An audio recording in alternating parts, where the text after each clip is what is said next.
20 times. So occasionally he would write a name, word, or a sentence 10 or 20 times. He might copy a couplet out several times in beautiful letters or create new words which made no rhyme or reason.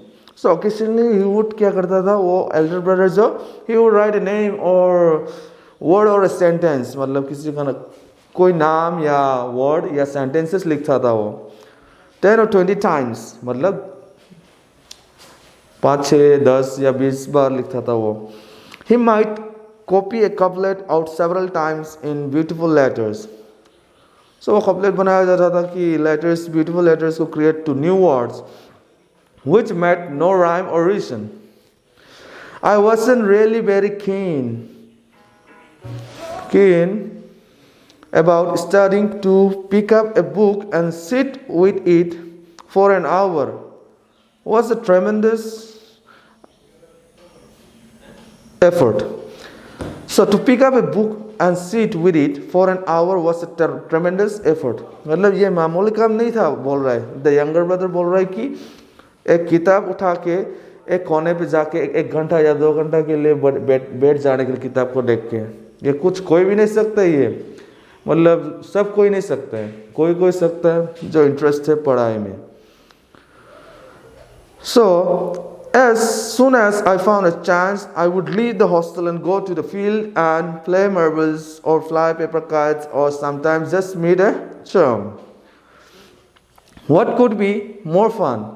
So, but instead, when the younger brother used to get the chance or free time to spend time, he would leave the hostel and he would go to meet his friends, or he would fly like paper kites, the kites made of paper,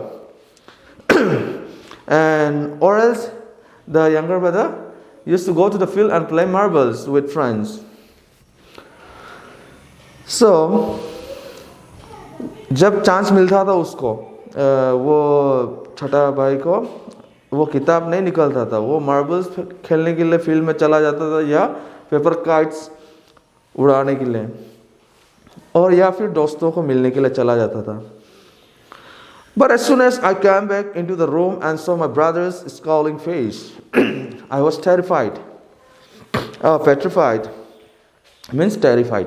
So, but as soon as I came back, मतलब ये जब वो by the time he was finished playing the marbles or flying the kites or meeting the friends, he used to come back into the room, and he saw his brother's scowling face, मतलब वो थोड़ा गुस्सा type से देख रहा था उसको, थोड़ा ठीक है, नाराज होके. तो फिर उसको देख के वो उसका फेस को, उसका बड़ा भाई का फेस को देख के वो क्या हो जाता था, वो डर जाता था, टेरिफाइड मतलब डर जाता था. His first question would be, where were you? Always this question, always asked in the same tone, and the only answer I had was silence.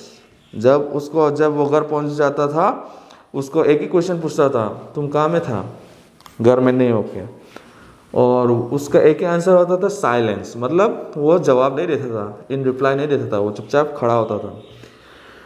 I don't know why I couldn't manage to say that I had just been outside. मतलब क्या हो जाता होगा उसको कि वो reply में ये नहीं बोल सकता था कि हाँ बाहर में था, दोस्त लोग के साथ में था, या मार्बल खेल रहा था, या फिर ये पेपर से जो बनाया वाला काइट्स उड़ा रहा था, क्योंकि डर का वजह से वो बोल नहीं पा रहा था.